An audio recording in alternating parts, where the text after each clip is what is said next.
ಲೋಕಸಭಾ ಚುನಾವಣೆ ಎದುರಿಸ್ತಾ ಇದ್ದೀರಾ. ನಾಳೆ ಮೋದಿಜಿಯವರು ಬರುವಂಥದ್ದಿದೆ. ಯಾವ್ಯಾವ ರೀತಿ ಸಿದ್ಧತೆಗಳು ಮಾಡ್ಕೊಂಡಿದ್ದೀರಾ ಸರ್? ಮೇಡಮ್, ಈಗ ನಾವು ನಮ್ಮ ಶಾಸಕರು ಕೃಷ್ಣನಾಯ್ಕ ಅವ್ರ ನೇತೃತ್ವದಲ್ಲಿ ಈಗಾಗಲೇ ಎಲ್ಲ ಹಳ್ಳಿ ಮತ್ತು ಬೂತ್ ಮಟ್ಟದ ಕಾರ್ಯಕರ್ತರು ರೆಡಿ ಮಾಡಿ ವೆಹಿಕಲ್ಸು, ಆಮೇಲೆ ವಾಲಂಟ್ರಿಯಾಗಿ ಇವತ್ತು ಕಾರ್ಯಕರ್ತರು ಬರ್ತಿದ್ದಾರೆ ಮೇಡಮ್. ನಮ್ಮ ಶಾಸಕರ ಹತ್ರ ನಮಗೆಲ್ಲ ವೆಹಿಕಲ್ ಮಾಡಿಕೊಡ್ರಿ, ನಮಗೆ ಡೀಸೆಲ್ಗೆ ಇದು ಕೊಡಿ, ಅವ್ರು ವಾಲಂಟ್ರಿಯಾಗಿ ನಾವೇ ಹೋಗ್ತೀವಿ ಅಂತಕ್ಕಂಥ ಕೆಲವೊಬ್ರು ಅವರೇ ಸ್ವಂತ ದುಡಿಮೆಯಿಂದ ದುಡ್ಡು ತಗೊಂಡು ಮದುವೆ ಮೇಲೆ ಗೌರವ ಇಟ್ಕೊಂಡು ಅವರೇ ಬರ್ತಿದ್ದಾರೆ ಮೇಡಮ್. ಹಬ್ಬದ ವಾತಾವರಣ ಸೃಷ್ಟಿಯಾಗಿದೆ. ಖಂಡಿತ ಹಬ್ಬದ ವಾತಾವರಣ ಸೃಷ್ಟಿಯಾಗಿದೆ.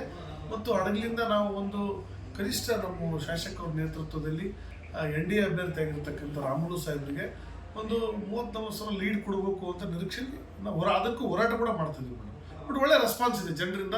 ಇದು ಯಾವುದೇ ಒಂದು ಪಂಚಾಯತಿ ಚುನಾವಣೆ ಅಲ್ಲ, ಇದು ದೇಶಕ್ಕೋಸ್ಕರ ನಡೀತಕ್ಕಂಥ ಚುನಾವಣೆ.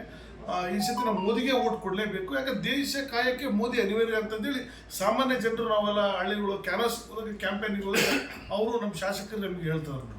ಸರ್, ಈಗಿನ ಸ್ಥಿತಿನಲ್ಲಿ ದೇವೇಗೌಡರಿಗೆ ಓಡಾಡಕ್ಕೂ ಆಗ್ತಾ ಇಲ್ಲ. ಅಂಥದ್ರಲ್ಲಿ ಏನು ಅಭ್ಯರ್ಥಿಗಳ ಪರವಾಗಿ ಮಾತಾಡ್ತಾ ಇದ್ದಾರೆ, ಮತ್ತೆ ವೇದಿಕೆಗಳನ್ನ ಹಂಚ್ಕೊತಾ ಇದ್ದಾರೆ ಮೋದಿಜಿಯವ್ರ ಜೊತೆ. ನನ್ನ ಹಾಸನ ಇರ್ಬೋದು, ಮೈಸೂರು ಇರ್ಬೋದು, ತುಮಕೂರು ಇರ್ಬೋದು, ಬೇರೆ ಬೇರೆ ಕಡೆ ಎಲ್ಲನೂ ವೇದಿಕೆ ಹಂಚ್ಕೊತಾ ಇದ್ದಾರೆ. ದೇವೇಗೌಡರ ಬಗ್ಗೆ ಈ ಸಂದರ್ಭದಲ್ಲಿ ಏನು ಹೇಳಕ್ ಬಯಸ್ತೀರಾ ಸರ್? ಯಾಕಂತಂದ್ರೆ ಹಿರಿಯರು, ಅವ್ರ ಮಾರ್ಗದರ್ಶನ ಮೋದಿಜಿಯವ್ರು ತಗೋತಾ ಇದ್ದಾರೆ. ದೇವೇಗೌಡರು ಮೇಡಮ್ ದೊಡ್ಡ ಶಕ್ತಿ. ಅವ್ರು ನಿಜವಾಗ್ಲೂ ಅವ್ರ ಹೋರಾಟ, ಅವ್ರು ಮಾತಾಡೋದು ನಮಗೆ ರೋಮಾಂಚನ ಆಗುತ್ತೆ. ಎಷ್ಟೋ ನಾವು ಪ್ರೆಸ್ ಮೀಟಲ್ಲಿ ಕುಂತಾಗ ಅವ್ರ ಜೊತೆಗೆ ನಮಗೆ ರೋಮಾಂಚನ ಕೂದಲುಗಳೆಲ್ಲ ನಿಗರ್ತು. ಅಷ್ಟು ಒಂದು ಹೋರಾಟ, ಅಷ್ಟು ಕಾಳಜಿ. ಇನ್ನೂ ಇಡೀ ವಯಸ್ಸಿನಲ್ಲಿ ಇನ್ನೂ ವಯಸ್ಸಿಗಿಸಿದ್ರೆ ಇವತ್ತು ನಮ್ಮದು JDS ಪಾರ್ಟಿ ಯಾರು ಟಚ್ ಮಾಡೋಕ್ಕಾಗ್ತಾ ಇರಲಿಲ್ಲ. ಅವ್ರಿಗೆ ವಯಸ್ಸಾಗಿರೋದೇ ನಮಗೆ ಒಂಥರ ಬೇಜಾರ, ಹಿನ್ನಡೆ ಆಗ್ತೈತಿ. ಬಟ್ ಅದು ಪ್ರಕೃತಿ ನೇಮ, ಅದಕ್ಕೆಲ್ಲ ನಾವು ಇದು ಮಾಡಲೇಬೇಕು. ಅಪ್ಪಾಜಿ ದೇವೇಗೌಡರು ಖಂಡಿತ ಈ ದೇಶ ರಾಷ್ಟ್ರ ಕಂಡಂಥ ಅದ್ಭುತ ರಾಜಕಾರಣಿ. ಆಮೇಲೆ ಎಲ್ಲ ಸಮಾಜಕ್ಕೆ ನ್ಯಾಯ ಕೊಟ್ಟಿರ್ತಕ್ಕಂಥವ್ರು. ಆಮೇಲೆ ಈಗ ಕರ್ನಾಟಕದಲ್ಲಿ ವೈಯಕ್ತಿಕವಾಗಿ DK ಶಿವಕುಮಾರ್ ಒಂದು ಸಿದ್ದರಾಮಯ್ಯ ನಮ್ಮ ಪಾರ್ಟಿ ಟಾರ್ಗೆಟ್ ಮಾಡ್ತಾರೆ ಮೇಡಮ್. JDS ಕತೆ ಮುಗಿಸ್ಬಿಡ್ಬೇಕಂತಂದೇಳಿ ಅದಕ್ಕೆ ನಮ್ಮವರು ಒಂದು ನಿರ್ಧಾರ ಮಾಡಿ ಇವತ್ತು ನರೇಂದ್ರ ಮೋದಿಜಿ ಮತ್ತು ಅಮಿತ್ ಶಾ ಅವರು, ನಡ್ಡಾ ಅವರು ಎಲ್ಲ ಸೇರ್ಕೊಂಡು ಒಂದು ಹೊಂದಾಣಿಕೆ ಮಾಡಿದ್ದಾರೆ ಮೇಡಮ್. 100% ಅದು ಸಕ್ಸಸ್ ಆಗ್ತೀವಿ, ಅದರಲ್ಲಿ ಯಾವುದೇ ಡೌಟ್ ಬೇಡ ಮೇಡಮ್. ಈ ದುರಾಡಳಿತ, ವೈಯಕ್ತಿಕ ದ್ವೇಷದ ರಾಜಕಾರಣ, DK ಶಿವಕುಮಾರ್ ಹಣದ ಹಾವು ಮತ್ತು ಸಿದ್ದರಾಮಯ್ಯ ಸಮಾಜವಾದ ಅಂತ ಹೇಳ್ತಾರೆ. ಇದೊಂದು ಕೋಟಿ ರೂಪಾಯಿ ಕಟ್ಟಿ ಹೇಳ್ತಾರೆ. ಇಲ್ಲಿ ಡೊಂಗಿ ಸಮಾಜವಾದ ತಾನೇ ಇದು. ಅದಕ್ಕೋಸ್ಕರ ನಮ್ಮ ಪಾರ್ಟಿಗೆ ಅನಿವಾರ್ಯ ಇದೆ ಮೇಡಮ್. ನಮ್ಮ ಅಸ್ತಿತ್ವ ಉಳಿಸ್ಕೊಳ್ಬೇಕಂದ್ರೆ ನಾವು BJP ಜೊತೆಗೆ ಹೋಗಿದ್ದೀವಿ. ನಮಗೆ ಅದರ ತೃಪ್ತಿ ಕೂಡ ಇದೆ. ನಮ್ಮನ್ನು ಅವ್ರು ಗೌರವಪೂರ್ವಕ ನಡೆಸ್ಕೊಳ್ತಾರೆ ಮೇಡಮ್. ದೇವೇಗೌಡ ದೊಡ್ಡ ಶಕ್ತಿ.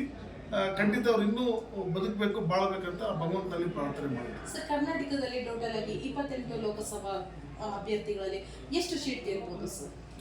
ಇಲ್ಲ ಮೇಡಮ್, ನಮ್ಮ ಪಕ್ಷದ ಹೈಕಮಾಂಡು, ನಮ್ಮ BJP ಪಕ್ಷ JDS ನಾವು 3 ಕ್ಷೇತ್ರ ಮತ್ತು 28 ಟೋಟಲ್ 28 ಗೆಲ್ಲಬೇಕಂತ ನಿರೀಕ್ಷೆ ಇದೆ. 100% ಒಂದು 26-27 ಗೆಲ್ತೀವಿ ಮೇಡಮ್. ಅಂದರೆ ಯಾವುದು ಡೌಟ್ ಇಲ್ಲ.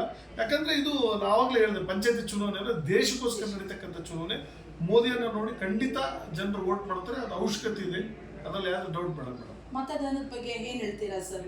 ಮತದಾರರಿಗೆ ಇಲ್ಲ, ಖಂಡಿತ ನಮ್ಮ ಕೃಷ್ಣನ ಶಾಸಕರು ಹೇಳಿದರು, ಭಾಳ ಅದ್ಭುತವಾಗಿರ್ತಕ್ಕಂಥ ಮಾತು.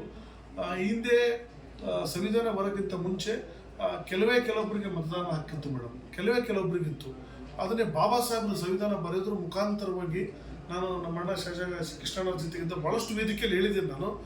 ಇವತ್ತು ಈ ದೇಶದಲ್ಲಿ ಸಂವಿಧಾನ ಬರೆದ ಮೇಲೆ ಬಾಬಾ ಸಾಹೇಬ್ ಒಂದು ಮಾತು ಹೇಳ್ತಾರೆ, ಇಷ್ಟು ದಿವಸ ಸಂವಿಧಾನ ಬರೋಕ್ಕಿಂತ ಮುಂಚೆ ಒಬ್ಬ ರಾಜ ರಾಣಿ ಹೊಟ್ಟೆಯಲ್ಲಿ ಮಾತ್ರ ಹುಡ್ತಿದ್ದೆ ಮೇಡಮ್. ಬಟ್ ಇವತ್ತು ನಾನು ಆ ಸಂವಿಧಾನ ಬರೋದ್ರ ಮುಖಾಂತರ ರಾಣಿ ಹೊಟ್ಟೆಗೆ ಆಪರೇಷನ್ ಮಾಡಿದ್ರಿ. ಅದಕ್ಕೆ ರಾಣಿ ಹೊಟ್ಟೆಯಲ್ಲಿ ರಾಜ ಹುಟ್ಟಲ್ಲ, ಬೂತಲ್ಲಿ ರಾಜ ಹುಟ್ಟುತ್ತಾನೆ ಅಂತಂದೇಳಿ ಬಾಬಾ ಸಾಹೇಬ್ ಹೇಳ್ತಾರೆ ಮೇಡಮ್. ಒಂದು ಇಡೀ ಪ್ರಪಂಚ ಮೆಚ್ಚತಕ್ಕಂಥ ಒಂದು ಸಂವಿಧಾನ, ಒಂದು ಹಕ್ಕು ಬಾಬಾ ಸಾಹೇಬ್ರಿಗೆ ಕೊಟ್ಟರೆ ಖಂಡಿತ ಎಲ್ಲರೂ ವೋಟ್ ಮಾಡಬೇಕು, ಅವ್ರ ಹಕ್ಕನ್ನು ಚಲಾಯಿಸಬೇಕು.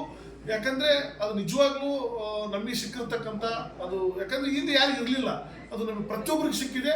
ಅದನ್ನು ಅವರು ಯಾರು ಬೇಕಾದ್ರೆ ಆಯ್ಕೆ ಮಾಡ್ಕೊಳ್ಬೋದು. ಖಂಡಿತ ಮೇಡಮ್, ಎಲ್ಲರೂ ತಪ್ಪದೆ ವೋಟ್ ಮಾಡಿ, ಇದು ನಿಮ್ಮ ಹಕ್ಕು. ವೋಟ್ ಹಾಕಿಲ್ಲ ಅಂದರೆ ಸತ್ತ ಅಂತ ತಿಳ್ಕೊಬೋದು, ಸತ್ತವರಷ್ಟೇ ವೋಟ್ ಹಾಕಲ್ಲ ಮೇಡಮ್. ಅದಕ್ಕೋಸ್ಕರ ಜೀವಂತ ಇದ್ದಾರೆಲ್ಲ ದಯಮಾಡಿ ರಿಕ್ವೆಸ್ಟ್ ವೋಟ್ ಮಾಡಬೇಕಂತ ವಿನಂತಿ ಮಾಡ್ಕೊಂಡು